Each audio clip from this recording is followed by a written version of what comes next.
My name is Ann Mosley. I have the pleasure of serving at the Aspen Institute. I'm part of the policy team, and I'm executive director of Ascend at the Aspen Institute, which is really focused on creating an intergenerational cycle of opportunity, and with a simple kind of but bold idea about what if we could serve children and the parents and the adults in their lives together to move everybody forward versus one part of the family versus the other, or jumping through hoops. I also have the distinct pleasure of serving with my colleague Peggy Clark and our terrific teams as the co-founders of the Aspen Forum on Women and Girls. And the Aspen Forum on Women and Girls is a cross-program collaboration to really where we put women and girls at the center. Obviously, it's at the heart of a lot of what we do at Ascend, but we really bring a racial equity, a gender lens, and other the principles of living to families. And so sometimes it's really important to think, well, what are the fatherhood strategies or the ones really for mothers? But for our work, putting women and girls at the center is really powerful and really important, even more so at this time. My colleague Peggy, who is the esteemed sort of veteran leader of all of the policy programs, I think, for us, we sort of think of her as our touchstone and talisman, but is the executive director of the Aspen Global Innovators Group and has led the global health and development work amazingly at the Aspen Institute for decades, as well as was the founder of the Economic Opportunities Program. And she's also bringing the global lens as well as her domestic expertise. Reshma Saujani, who's also here, is the CEO of Girls Who Code, big rock star out there in terms of revolutionizing and bring a whole new movement and conversation from the technology perspective. So we're going to jump into the conversation in a quick sec. I just wanted to let people know the Aspen Forum on Women and Girls has a simple goal of thinking about what can the Aspen Institute, what can our platform do to help accelerate progress, amp up the power to push, and really be a center for where there's best practices, outstanding work, and help accelerate it so we can start moving the needle even more quickly. So we're really about the next generations of conversations, leaders, and solutions. And I don't know how many of you had a chance to be at the deep dive Me Too movement conversation yesterday, but there were two statistics that Kim Parker from the Pew Research Center put out, and it's public opinion research, but it made me think about this time, because when we think about what's next for women, it's not women versus men, it's all of us moving forward together, but really putting women at the center, and also not on the sidelines. And we could go through all the stats, but you know enough because you came here this morning. But there are two stats, she said, that 50% of men think all of the Me Too movement is actually making it more difficult for men. 50% of men in America also think that we've had enough progress. So I was like, that got me fired up. And there's a lot of terrific allies and supporters out there. And so this is a conversation for across all the genders and the generations about how are we moving forward together. So with that said, I just want to recognize a few really terrific supporters and friends we have in the room. Donna Barksdale, and Aspen Institute trustee who has done a lot of work both in Mississippi and around the world. Thank you for the work that you do. Ann Friedman, another wonderful Aspen Institute trustee and close friend of the Aspen Institute and a supporter of Ascend. We've got Isa Kato Shaw. Her family has been sort of central to the work of the Aspen Institute, and we're pleased to partner with you from your work both as an artist and now a columnist. Merle Chambers of the Chambers Family Fund. I'm delighted to have Merle, who has been a passionate feminist and philanthropist and corporate executive, and her colleague, Letty Bass. We've been honored by your support and also your leadership. John Fox Rubin, thanks for coming from the Valley Settlement Project, one of our Ascend Network partners, one of the good guys in this conversation, and many others. I think my colleague Mark Popovich is in the back from the Economic Opportunities Program. He's one of our great guys, feminists at the Aspen Institute as well. So I just want to say thank you all, especially for your support and this work. And so I'm going to kick it first to you, Peggy, because I'd love you to connect, where you see the action, the innovation, room for accountability. What does this move? What does the moment look like from your perspective? And carry the energy in from Spotlight Health, from the conversation you had with Donna and Eileen Fisher last night, and all the passion you bring to this. Right, wonderful. Thank you so much, Ann. And good morning, everybody. Really awesome to see you here. You know, one of the reasons Ann and I founded Aspen Forum on Women and Girls, first of all, because we love each other and we've worked together for many years. We were actually fortunate enough to have the same mentor. He was a man named George Kroll, who was the Dean of Students at SAIS. And he said, you know, he said about 30 years ago or something, he said to me, you know, I think you really can get this person, Ann, who's been working deeply on these issues in the U.S. for her lifetime, and I've been working deeply on these issues globally as well as in the U.S. And there's something happening right now that's really, really different. And we have to step into that. And it's sort of like everything's breaking open in a different way. And there's opportunities for us to talk about what each of us, men and women, have experienced about these issues, both really personally, professionally, and everything, in a really different way. And that doesn't happen that often, where like all of a sudden you find like, oh my goodness, we're walking through a different door. So both Ann and I have spent our lives deeply committed to women and girls. I've been at the Institute for a really long time. I'm not going to tell you how many years because it's too embarrassing. But to be really honest with you, I really fight for us to make sure women's issues are still here. And at the close, I was a co-director of Spotlight Health, which is the first session of Ideas Festival.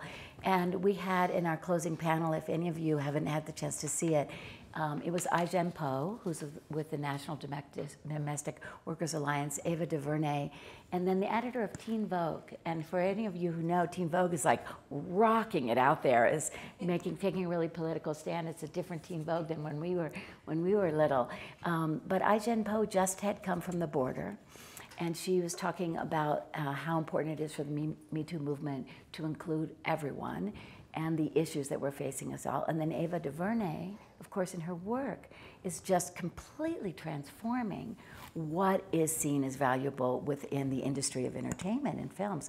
And then the Teen Vogue woman is channeling the aspirations of all of the younger generation that see these issues in such a different, fresh way. So for Ann and I this morning, and with our rock star Reshma, and I think Tarana is going to join us, we really invite you to help us figure out how we can address these issues and take advantage of the wonderful Aspen allies and community to bring these issues forward in a really powerful way. And I think from my perspective, one thing I just want to leave you with, and we may have not known it, and most of us probably put on our pink hats or our pink scarves or whatever and showed up on January 21st, 2017. There was so much happening there. There's never been such a large worldwide movement. I don't know if you know this, but there were close to 6 million people marching globally on that day. Good morning, Tarana. How are you? Morning. There were 673 marches in 7 continents all over the world. And so we talk about how we can join an allyship or accompaniment and support each other in this. I work deeply with women from all over the world, and this movement we're having here is their movement also. And so part of what we want to talk about today with Reshma and Tarana is how can we embrace this? How can Ann and I, with our work at Aspen, bring it forward? What we're seeing is this is about policy change, but this is also fundamentally about each of us looking differently at how we are addressing what's happening with genders, and how each of us in our own lives, there's something kind of cracked open about the Me Too movement that have allowed us to bring some really powerful truth to the fact that, and I can't believe that statistic, 50% of men think we've had enough progress. You know, every day I tell I had to bring that into it's so interesting. But you know, it's so interesting where in my own lifetime, I was part of the first women's group in high school in the US, and Barbara Walters came and interviewed us, and we were protesting to be able to wear pants. This was really a long time ago. This is a true story. But you know, in my own life, even as an accomplished woman, the level of abuse and discrimination is so powerful, and we've just handling it, and all of a sudden it's all cracked open. So this morning we invite you to crack it open with us and talk about it. And I think my perspective is to say that we really are all in this together. And when I was growing up in my 20s, the women's movement with Hillary Clinton saying women's rights are human rights, it was a global movement. And we are all in this together, men and women. So anyway, I'm delighted to be here with you, and thank you, Ann, for championing this work, everything that you do. I'd follow you anywhere. Thank you, Peggy. Good morning, Tarana. Great to have you here.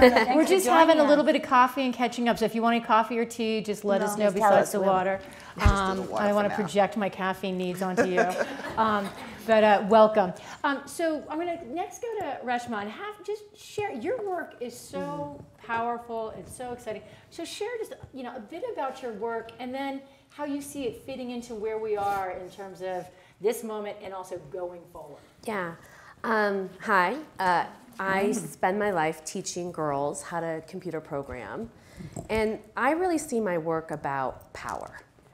My parents came here as refugees in 1973. I've had a job since I was 12 years old. I'm sitting here today because I am the product of the American dream, because immigrants make a contribution to our country, even though there's somebody who doesn't think that we do. And so much of why I started Girls Who Code, I started Girls Who Code as someone who was not a coder. I was terrified of math and science growing up. I had no business building or starting this movement because I didn't know anything about it. But what I did know was that there were too many girls across the country, especially girls of color, that weren't having a shot at getting into the middle class, who were just like me, came from tough circumstances, were helping their families pay for their mortgage, but they weren't making, they weren't getting a chance to get one of those really good, great paying technology jobs.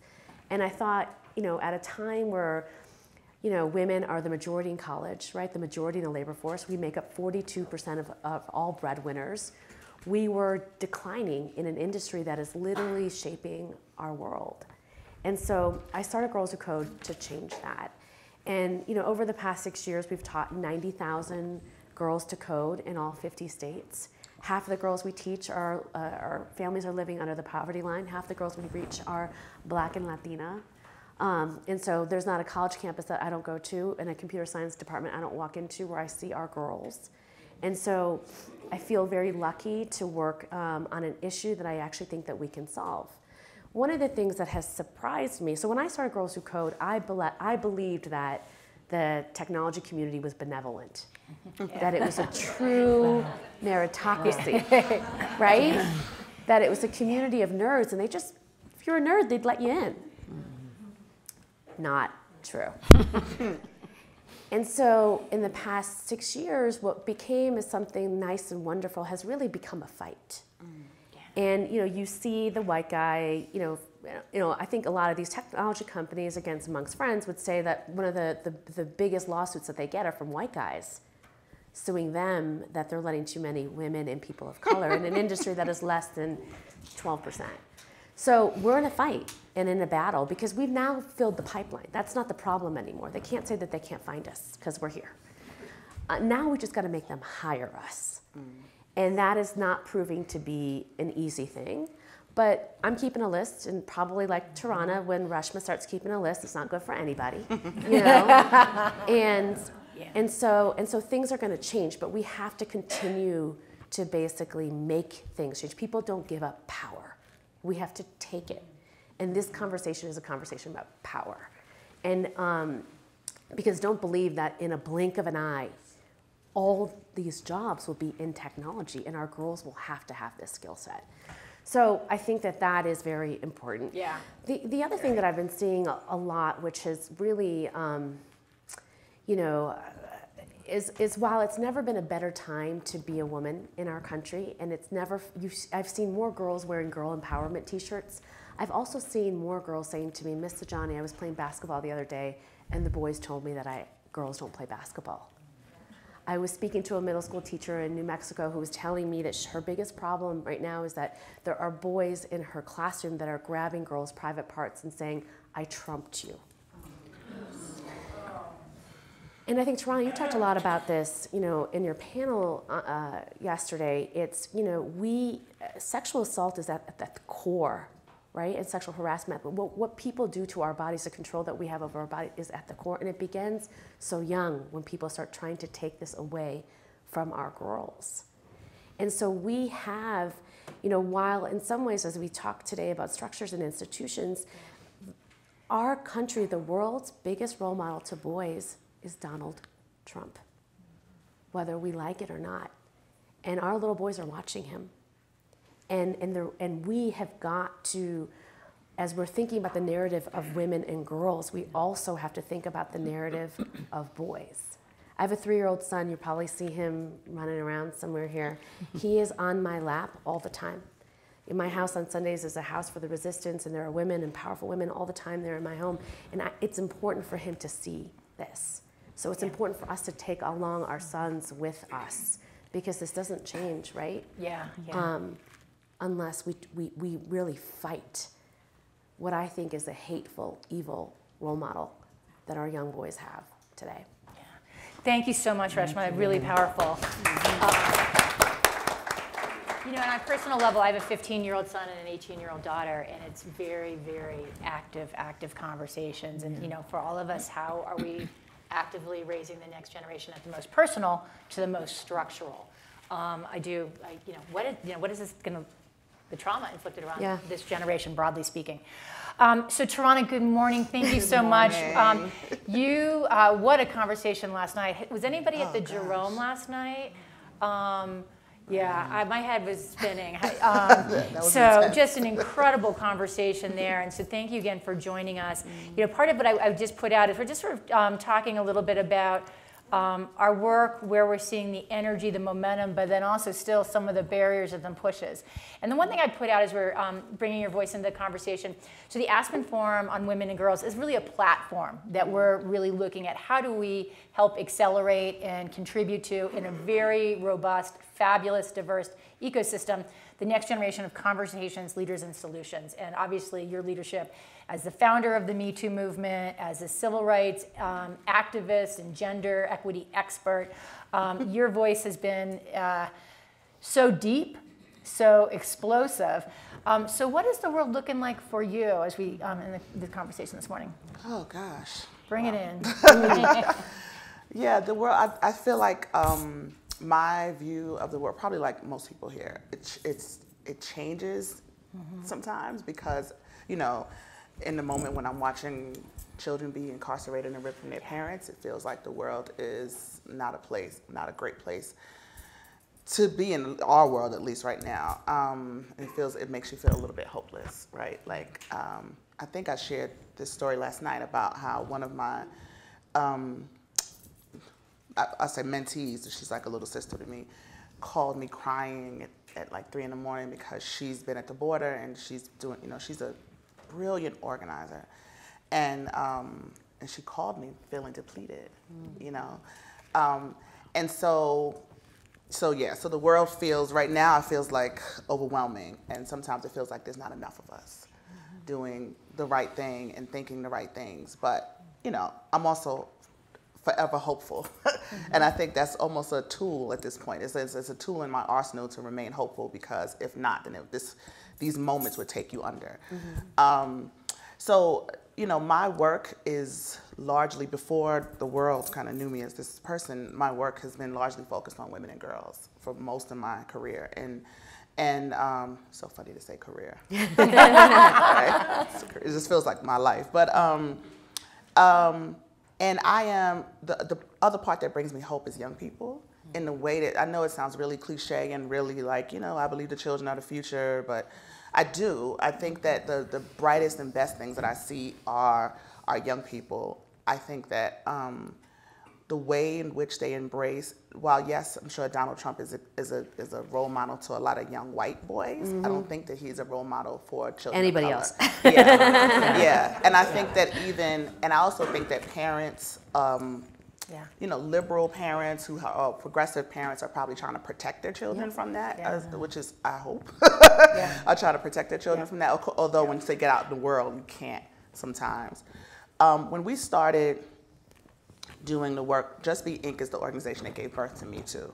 And so Just Be was founded because I was working in the South and I was working with young people in general, doing youth leadership development, which I had been doing for a while, and it felt like the girls in our programs needed different attention, right? Like, not necessarily more, the boys needed but they needed a different kind of attention than the boys. And I would notice how the boys took up all the space in the room. And I would notice how things would happen that are now documented. Like Monique Morris, if you've never heard of her, you should definitely read her book called Push Out. This woman named Monique Morris is a scholar, and she studies the ways, she studies Black girlhood in a lot of ways, but she has this data now that shows about how Black girls and young girls of color are pushed out of school. And one of the ways is something that I saw, which is that girls would be vocal, would try to be, especially these young Black girls would be vocal about the ways they were harassed in school, and then the schools would treat it equally. So they would say, well, we can't tell what's what, and so both of you are punished, right? And so the girls would get suspended, and they would get these records, and it would also cause this frustration because they're like, I'm just trying to stand up for myself. Right. So we saw that kind of stuff happening in our program and thought, and also saw this internalized oppression that was happening, where these young Black girls were internalizing these larger stereotypes that the world had created about Black girls and Black women. And so for us, it was about power, but it was about helping them develop and build a different relationship to power, and to figure out what it meant to tap into their innate power, right? And so Just Be was founded literally because we wanted to create safe spaces for girls to literally just be, because there's not very many spaces for girls in general, but definitely young girls of color and Black girls in particular, to just be. To live and grow and make mistakes and learn from those mistakes and not be penalized for that in an early way that cuts off their life. And so we differentiated self-esteem from self-worth. And a lot of programs exist, and a lot of us know them because we came up in them or we were pushed towards them. There's so many programs that exist to teach girls to build your self-esteem. And a lot of those programs are based on like etiquette. You know, just like somewhere along the line somebody found out or thought or imagined that if you learn how to, use the right fork and cross your knees the right way, that the world will be open up for you, and that really wasn't happening. So we started Just Be to help these girls really understand that you have the tools that you need, and then to understand also why you are worthy. So that when you go out in the world, like, you can't build self-esteem until you understand your worth. And so we wanted them to understand their worth, so when they go out in the world, they had tools to really push back against the lie that they weren't worthy. And it's the same lie that we tell girls in different ways now, right? That they aren't worthy, or you're only worthy if. And we can fill that in with 100 things, right? If you look a certain way, if you dress a certain way, and so it was also, in many ways, the ways we started combating sexual violence, because these girls didn't have language to talk about or define what we knew and recognized as sexual violence. And so because they lacked a sense of self-worth, they were susceptible to more sexual violence and couldn't even name it. And it was through these activities and through this program, and it helped them see themselves, that they could say, wait a minute, you can't do that to me. Or if you do that to me, that's wrong, and I'm telling somebody. So for some people, our work, even in Me Too, it feels unorthodox, because it's not simply just, we do really brass tacks. These things mean this, right? If somebody touches you this way, it means that. But it's almost an in run around that to help build you from the inside, so that you have an armor that helps you confront sexual violence. Really, really powerful. And I think one more question, and I'm going to kind of open it up, but because there's so much great expertise and passion in this room. But you're raising, power is so important. And I love, Tarana, that you're going power from the most core level, because how power is defined. Like, what's that construct? Knocking on the door to come in, or who sets the conversation, who says that outfit's okay, my haircut, your haircut, whatever. But we need a fundamentally new paradigm. That is based with the right values, the right sense of equity, of equality, of opportunity, of worth and value. Like, hello, light bulb, at some point, you know, the demographics are shifting. So this could be, I'm doing it because it's the right thing to do, and there's a very strong moral and, you know, whoever your sort of maker or next stage is, you know, or put your head down on the pillow, have you been good or bad today? And we all get a chance tomorrow. But fundamentally, things are shifting in the economy, the demographics, and so I also think I would be very concerned about, I mean, if we are building, this is a push moment going forward. So I just think this piece about like a new paradigm of power going from the most central core piece out to the structures. So here we are at the Aspen Institute, and both Peggy and our colleagues, Gina, Marjorie Sims, Sarah Haight, who are also in the room, you know, we take Aspen as a very privileged, powerful platform. Feels a little privileged here. It might just be me. And so, you know, I say this with both boldness and humility about how do we contribute to moving this forward, because I think power is not only who gives it up, but what does collective power look like? And so sometimes that might be, for me as a white woman, a privileged white woman, how do I stand behind you know, the black women who are rocking it right now and support, and there's plenty of room on the stage, but who's on first? Who's at the center? Like just like really kind of thinking different ways about how we connect. And so we've been thinking a lot about, and it's all out there in the field, obviously, and Ajahn and Tarana and others talked about yesterday, but this issue around allyship. Allyship and across genders with an intersectional lens and across sectors. And so, you know, this is something, you know, Reshma, when I was thinking about the technology world is not my space. God help me, thank God I have a job. You know, IT labs, that is not my sweet spot. I thought, you know, Twitter would go away. Whoops.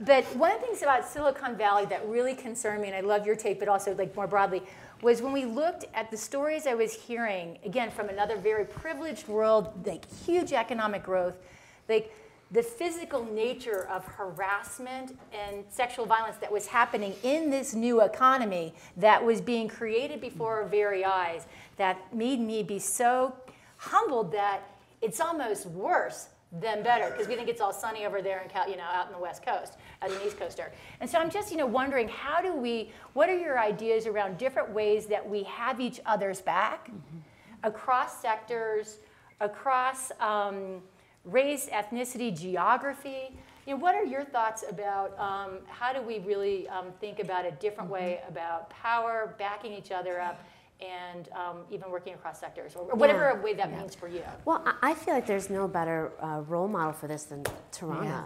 I mean, I mean, you're like, I'll take that.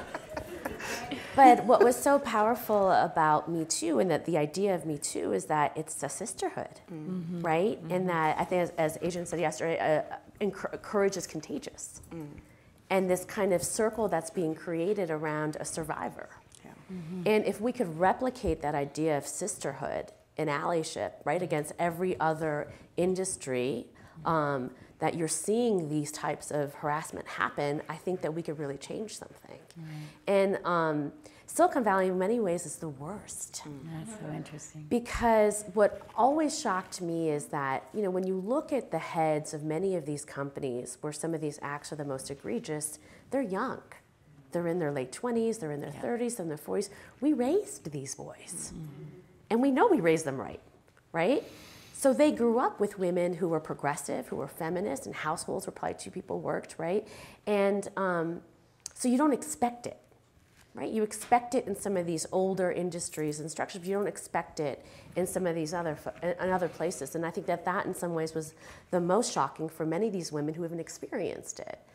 But in some ways, again, I mean, when you look at this industry, I think less than 30 women in the history, 30 black women in the history of our country have gotten more than $1 million in seed capital. You know that there are more than 30 black women who have amazing ideas in this country. But that is how pervasive, racist, sexist, you know what I mean, we're talking about. And so it shouldn't shock us. And the only solution to that is massive infiltration, right? Of teaching so many women, so many people of color, giving them so much. I mean, every single person in this room who has resources should write a check to a black woman who has an amazing business idea tomorrow. You know? That's a great idea. Melissa Bradley, if you might stand up, Melissa Bradley could help you also find some good women Yeah, entrepreneurs. she's good. Stand up. I want to give a shout out to our colleague and sister Melissa Bradley, because she can help you put that money to work Yes, and she have a nice return. Yes. Sorry to So interrupt. yes, that's great. And I think the work that you're doing, Melissa, is exactly the example of this. And so many people were surprised. We heard a collective, what? When I told you that, right? And so I think that so again, I think that there needs to be a sisterhood around these ideas, because even if you think about what's happening with artificial intelligence, right? So many of these data sets have already been collected. Right, so our conscious sexism and racism have already been aggregated. So when Alexa, when I ask her to play Madonna and she plays Motley Crue, it's because she just thinks that someone tells her to do something, the voice should sound like a man, right? When we have, there was an article about, collecting images of unprofessional women. The #1 image was a black woman with natural hair. I mean, this is real. Yeah. And so, and this stuff is happening now. And so, yes, so I think that we need to continue to build the model that Tarana has set out to really think about how you create sisterhood and how you override these structures. I want to jump in to say one thing, which is that I feel like I'm at the Church of Tarana and Reshma this morning, and this is like such an honor. I feel this so much, but I just want to jump in on what you said about self-worth, because what happened with the Me Too movement, and what I think when you founded it, is there is a difference between having self-confidence and self-worth. And probably always everyone in this room has experienced discrimination in some way, and there's some reason why you feel like it's your fault and it's happening to you alone. And there's something different that happened about us standing together, about you opening your kitchen, about you whatever. There's something really different about that. Because, I mean, I'll just speak for myself. The lot at Aspen Institute, I was sexually abused at the Aspen Institute, and you know what my boss said? We like X person, former congressman. You get along with it, you deal with it. And for so many, this is serious. And then when I said that at a podcast for the Aspen Institute, it was the #1 podcast ever at the Aspen Institute. Do you want to know how many women come up to me every single day? So this is something that there's an urgency to us standing together. And this isn't just jargon allyship. I mean, there's something happening. And it's very important. And it is about nobody is going to tell me that I'm worth it. I have to find that in myself. But it would be nice if we could stand together. Like, why did I have to wait till I'm in my 60s to feel it? So I guess I just want to say I'm really moved by the generosity that you guys are bringing to this moment, and we really feel it. Both of you in your own ways. But you were going to say something. Go ahead. No. Jump in. I had a couple of thoughts ringing in my head. I think about power all the time, and this idea of a new paradigm of power. And a lot of us were raised, particularly movement people, of this idea of speaking truth to power. Yeah. And every time, I remember once, I can't even take the full credit for it, because one of my students, because kids are brilliant, said to me when I was talking about speaking truth to power, and she said, well, I guess she was attributing it back to me, but she was like, but Miss T, you always say that telling the truth is your power. And I was like, yeah, that's true. So she was like, so wouldn't that be speaking power to power? And I was like, you're so right. And I literally changed from that moment, because there's a way that we concede power all the time. Yes. Even in our language and the way we interact, right? Yeah. Perfect example for me is in this moment around this movement. There is this huge, and I talked about this a little bit yesterday, but there's this huge sort of I don't know what to call it. I don't want to say backlash. It's not backlash, but there's a lot of conversation about who's left out. Right? About who's now there's the backlash, that's the ridiculous backlash, right? Of like the movement is too much and blah, blah, blah. But I mean, within us, right? There's a lot of, I get people, black women every day who say, black women are left out of the Me Too movement. I get queer people are saying, trans people are saying, different people say they're left out of the movement. And my response to that is always, and again, forgive me if you heard me say this yesterday, but you are only left out of this movement if you define it the way the mainstream media tells you to define it. Yeah. And if you define it the way they tell you to define it, you will always be left out, because they don't have our interest. They don't have our best interest at heart. So black women will not find themselves on MSNBC and CNN and in the mainstream media stories, because we never have. Women of color never really have, unless it is to the benefit of that industry. And so in some ways, we turn over our power to them by saying they've left us out. They don't get to define who's in this movement. We do. And that sisterhood that you're talking about, and you know, of course, I would say this is not a women's movement. It's a survivors movement. Yeah. But in that, it's mostly women. And so, just being real, the example that I think this movement gives us is that we do not have to turn our power over to anybody. This is our movement. Nobody is left out of it, because if you stand up and declare that you are, then you are, right? We're not speaking truth to power. We are the power. We are absolutely right. And so part of how we shift the paradigm around the narratives around power is to start taking it and owning it and living it, right? We are the power. No anchor, no newspaper, no corporation gets to tell us or define this moment for us. We are the ones who stood up and raised our hand and said, "Me too." And then and I've said this before, because I feel like we are allowing this moment to be taken away from us, because those people's hands are still raised. Millions of people raised their hand and said, "Me too," 9 months ago, and the conversation immediately shifted to other people. It immediately shifted to the perpetrators and to the accused and to the corporations and who's losing money and who's out of this movie and who's. Meanwhile, your hand's still up. Our hands are still up. Even those women, even those famous white women, those that people like to put, those famous white women who came forward against Harvey Weinstein, are still standing there with their hands up, because what do you know about them? What do we know about their struggle, their survival, how they made it? We know where Harvey Weinstein's money is. We know where he's hiding out. We know he has an ankle bracelet. We know what the Weinstein Company's doing. Do you know how Annabella Sciorra is paying her rent? Right? So my point is, if they don't care about those women, they certainly don't care about us. And so forget about them. This is not about what they are reporting. It's about the work that we have to do as a sisterhood. It's about how we are going to embrace what we know is true. We know that sexual violence is pervasive because we can look around and see it, because the hands are raised. We've seen it all over our timelines. We've seen it in our families. We've seen it everywhere. And so our relationship to power has to change by us embracing that and doing the work that we have to do without waiting for validation from outside people who don't care about this. So powerful. So I'm going to do a quick, one quick follow-up, and then we're going to go to questions, and Donna, we'll start with you, because you've got your hand going up. And maybe just do a quicker answer. But one of the things that I'm wondering about, and especially when we go to Reshma and Tarana, and then we'll go into but is, well, actually, how we think about accountability. And we were sort of talking yesterday about, Bob at the party, like when he makes a sexist joke or he says rape is funny, we kind of say, Bob, that's not funny. You have like literally the informal kind of places, and then really structural. And so when I think about, using the Silicon Valley Community Foundation is one example where I think about philanthropy. Philanthropy is the love of humankind, if we go back to Aristotle. And I don't know what's going on, like what's real there. But part of that is, even in a philanthropic, large 13 billion or more institution, it's an unhealthy culture. And whether, and how the board steps up, the leadership, like how we think about accountability. And so it's like not just a bad actor.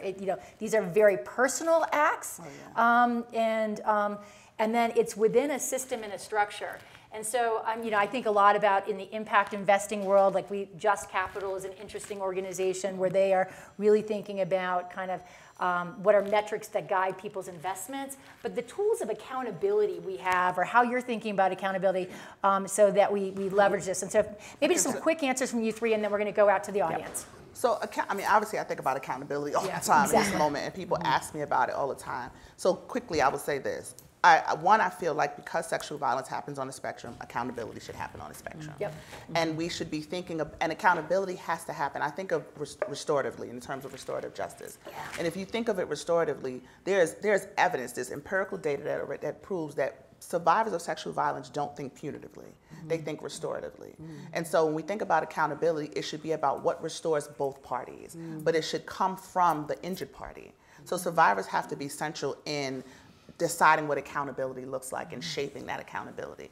But to your point about individuals, it's not about sitting down one-on-one with the bad actor. I mean, that can be a part of it, but we cannot ignore the systems that allow those bad actors to flourish in these moments, right? Weinstein, again, did not perpetrate those crimes for 20-something years without a whole system in place. And those people were more invested in what him staying in that position did for Absolutely. them than they were in the human dignity of the women that he was attacking. And so when we think about accountability, it has to be both and. It has to be what survivors need to feel whole, and it has to be how we can hold these systems accountable and start dismantling them. And we use dismantle a lot, but we have to know that dismantling systems starts with us speaking our truth. And dismantling systems have to be, those systems are set up to oppress us and to keep us from doing things like speaking our truth and to keep us from living whole lives. And so in some ways, our very existence out loud is ways to dismantle those systems, right? Ways, the speaking back and the pushing back and the speaking out loud and the not tolerating are the ways that we start to dismantle those systems. And so we get to hold those systems accountable by how we operate and how we move. And so I think about accountability definitely has to be both and. Yeah, really great. Your quick thoughts, Peggy. No, I'm so taken by you, Tarana. I just want to just come and hold it and all this. But there are no systems of accountability, obviously. And so when people started saying believe the women, the systems are really messed up right now. I mean, so what you're saying, we have to claim accountability, and there, you have to live into it and say it, and it's going to take a really long time to figure out how to change those processes and those systems of, even on college campuses. You know, why does a young woman have to walk around with a mattress on her back to get any attention? I mean, really. So if we think their systems are there and we just gotta, no, we have to create the systems. And I think what Tarana's saying is, way to start creating them is to just get out there and claim the power and start saying what's true. Because the worry is, and I have a very serious worry about this, there is nobody that's saying, oh, I'm Corporation X, I'm gonna get out ahead of this and I'm gonna do this brilliant thing. Or I'm gonna do it. I don't hear it. I've been waiting for somebody to be. I'm like, where's that person? There's some good CEOs around here, there's some good legislatures. It's not happening. And so therefore, you're right that even though the victim is moving more towards, that we have to just keep saying it. And it's gonna be really uncomfortable. And I think we have to keep making it uncomfortable because there's a million reasons why nobody wants to point out why that famous person is X or Y or Z. So I love what you said. So Reshma, I think just to add that to, we just also have to call bullshit on the fact of all of us have a friend or man and woman who've said, I just think this is going too far. Oh yeah. Right? Oh yeah. And until we have no sexual assaults, no sexual harassment, then you can tell me that it's going too far. And so I think this idea, and I think Tarana and I'm so excited. I think one of the things that we haven't talked about is I think we do this in our work in terms of what we teach our girls. Like we teach our girls, call it everyday bravery, right? How to walk the earth, right? And learn courage by using your voice. And I think we need to have men do the exact same thing. They have to be courageous. You said this yesterday in the panel, which is, you know, Bob or Tom, who's heard a rape joke or who's heard say, he needs to speak up too. He can't just tell you on the side that made him feel uncomfortable. He needs to say something. So there's a way that our partners, our brothers, or people in our lives who we know are good have to walk their life and have to use their voice. And so we need to encourage that and facilitate that. That's so great. So I've got the fabulous job of we have about 5 minutes left. We're gonna let the structures here tell us we have 5 minutes left. I'll behave, I promise. But so what I'm gonna do is sort of, because there's a lot of voice in the room, is ask people to kind of, raise your hand, introduce just your name, say your very short question, or if you have something like Bernie, you wanna say your sentence. Because what I'd love to do is have, get as much, maybe do this side, so we can get what you're hearing, and then give a chance for you guys to respond to which piece feels more, and then we'll do the same over here. Because there's no way that we're going to get it all, because this is just like the conversation we're all rolling with. You guys are so amazing. So let's, Leslie, why do you keep doing this hand? I know, raise your hand, Leslie. But Donna first. But you're not going to respond, you're going to listen to all the comments. And if people would just stand up when they ask their question, it'd be awesome. Okay, you don't have to, you don't want to, okay. Tahira, tell me how we push this system down early enough for girls. I work in an inner city high school in Jackson, Mississippi.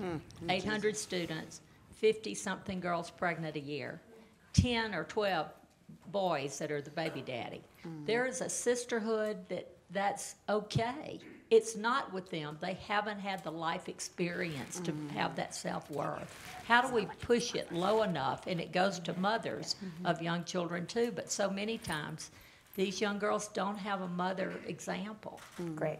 Thank you, Donna. Next, a little bit shorter next one. Okay. Angela, love, it's really important. Yeah. My name is Angie, and I work for a large corporation. And recently, several executives were fired for sexual harassment, and we thought the door was open, and it shut back. And so how do you open that door back up without, how do you do that? Great. Nice. Okay. Can you Man, I love this. I know, 2 minutes. Love this. Oh, we're getting to it. Alex Garcia, not a question, but a comment that I think we should be very mindful not to let, it's new, we're talking about it now, and then sometimes we get complacent and we think we've done it. We've talked about it, we've done it. No complacency. Great. And you guys Next get it, to you. because we only have like 2 minutes left, so we'll get everybody here. And so can you get, The lady next to you. yeah. Oh. And just rate, you got to, Hi, I'm really curious. My name is Mignon. I'm curious about intergenerational collaboration on this, because when we talk about intersectionality, that is a piece that's very vital. So I'd love to hear any examples of intentional intergenerational collaboration to strengthen all of us. we love that. You Amnesty International, wonderful woman. And this Okay. God, raise your hand. So Merle, go to Merle, The please. woman In the in red, the Merle in red. You skipped this black lady in the Yes, glasses. she's right there with the Leslie. right, the Sorry, glasses. Leslie. Right. Sorry, Leslie. Leslie Poole, the Seed Foundation. Thank you. And my commitment is that I will not let young women or young men under my leadership go silent into this work, and I appreciate your voice. I was looking for an entry into Me Too, and felt like as a black woman, a conservative black woman, I could not find the door. And so thank you for making the door visible. Awesome. Awesome. Awesome. You get Merle in the red, and then we're going to have to wrap, I guess. So Merle, you're going to be the last, and then we're going to go down the line. I'm thinking of the entire corporate system that involves women, whomever, reporting sexual harassment, and how that's handled from a corporate perspective, and the ways in which that is so demeaning, so unpleasant, so unfair. And so when we're talking about what goes on with the men involved in these corporations, I think we also have to re-examine that system to make it friendlier to people. Wonderful. Thank you. And I'm getting, if you want to get the last two over there, but you stand, because I'm like getting like signs from the back saying, stop and so on. Like, so forgive me. So raise your hands really high so we can see, and we can just quickly, Sure. and then because we'll go down the line, because My Reshma name is has. Elizabeth. I'm a reporter for the Wall Street Journal. I try to bring sexual harassment as much as possible into our finance coverage. Great. So I would just love to hear more about what you want to be hearing from corporate America that you're not hearing. Great. Awesome. And can you pass over there, just so we, thank you. I'm like, Hi, Lizette Cooper. I have a biracial daughter, was, raped in foster care. She finally reported, given Me Too.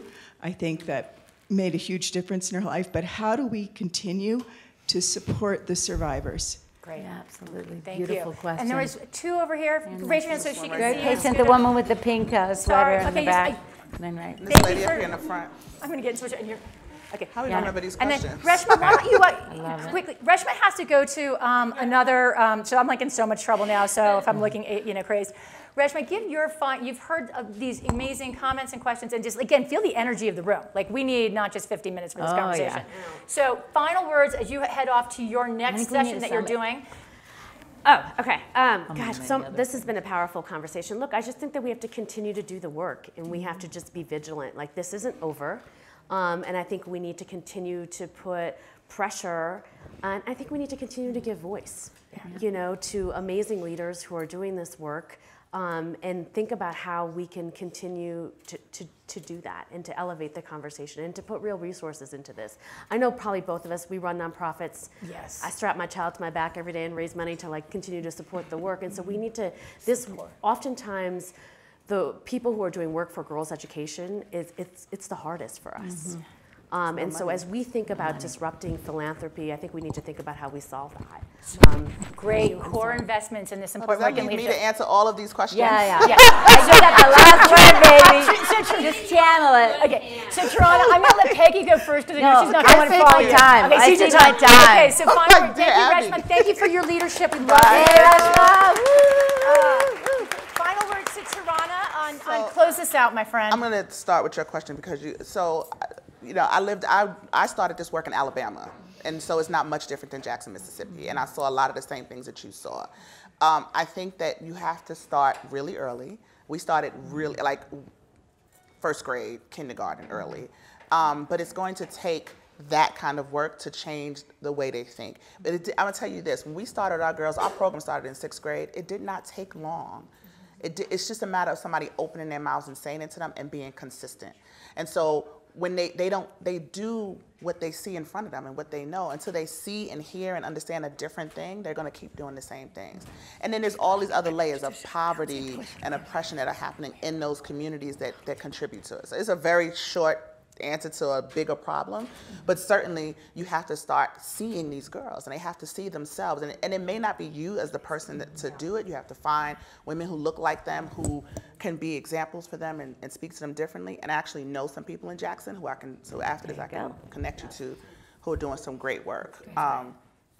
Question 1, Dan. Yeah. So we're getting the like the wrap it up. The beyond wrap. Like, I'm so wrapped up. I won't get invited back. You'll get invited back. I might not. But any other? So just Peggy and Tarana, just like we talked about, the corporate piece, I think, is really. I mean, that's a whole nother level of conversation. The corporate piece is a big animal. And that's something actually we're thinking about doing some follow-up conversations about. So Peggy and I are going to be around for a little bit more for folks who'd like to go a little bit deeper on Tarana. I don't know if you've got a little bit more time, but I want just really investing in these leaders and the work they're doing is so important. And Tarana, the leadership you have given that has been so deep, and I love the fact you're like how are we, kind of collaborating and doing this ally work, not just jargon nonsense, but really with depth. And I want, and your generosity, and it's something I run a fellowship program, which is like the greatest gift because it allows me to do my work every day and stay in it in a lot of different levels.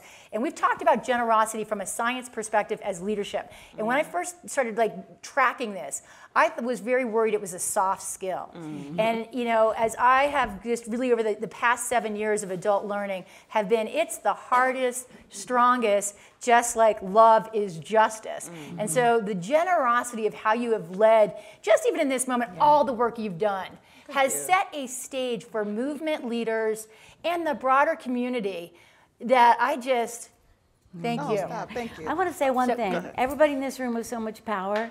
Today, when you go out there, say that one thing, raise that one question, make a commitment to the energy and the power in this room and to the hurt that you still feel in this room, to in every single one of those conversations find a way to bring this issue forward, support each other and listen to each other, and do it here, start right now. Great, Tarana. I want to say this last thing, because I didn't get a chance to say this about allyship, because I wanted to. One of the greatest examples I've seen of allyship in my recent life is in this moment, because as everybody knows, Alyssa Milano was the person who first tweeted out Me Too, and somebody else told her about my work. She put it out there. The thing that happened in that first week, I think, is such an example of what, and I'm speaking specifically around race and like allyship of how there's a lot of white women in here, how white women can support women of color. What she did, that first day she tweeted it out, she didn't know who I was. Massive amounts of people tweeted at her saying, this already exists, this woman exists, whatever. The next day, the day after me, while Me Too was going viral, right? This is the biggest thing in the world at this point. The next day, she tweeted out my website and my name, and she apologized and said, I didn't know about you, and so people should know about this person. The day after that, she contacted me and said, what can I do to be supportive of your work? The day after that, 2 days later, by Thursday, we were on national television together on Good Morning America. And Good Morning America, of course, didn't care about who I was, so they had this little 20-second clip of me, and Alyssa came back from that and said, we would not be here without the leadership of Tarana Burke. Now, the reason why that is important is because this woman is very famous, she's very wealthy, she's very well known, she has a huge platform, over 1 million followers across social media, and she could have easily dismissed me. Now, it would have been a fight. Seriously, it would have been a fight because black women were so fed up with our work being erased, with being left out of these moments. With us, black women were up in arms, and they were, they were tweeting and whatever. So it would have been a fight, but it didn't come to that. And that's why I talk about this story a lot, because if you're looking for ways to be allies, this is what. Figure out when you're taking up too much space. Figure out when you're not the person who should be telling the story. Interrogate your motives all the time. Why do you need to be in the front? Why do you need to be the one telling that story? And sometimes it does need to be you, right? And other times there are people around you who have a better narrative, a better mechanism, better tools, and you can figure out ways to support them. And so I call Alyssa's name a lot because I think she did that wonderfully. And she's so humble about it. Even now, she will always deflect to my leadership, into my name, and she doesn't have to. Alyssa Milano, you know, we all watch Who's the Boss, right? Like, charmed. She has longevity in this industry that she could have used to easily erase this and use this moment to elevate herself. But what she said to me, and I think is wonderful, is she said, this is your work. You have the expertise, and people need that in this moment. They don't need me. They don't need a celebrity to tell them what to do. Awesome. And so I leave that with you in terms of how we can move forward and be allies in this work, and support each other in ways that I think will really generate collective power. Thank you so much, Tarana Burke.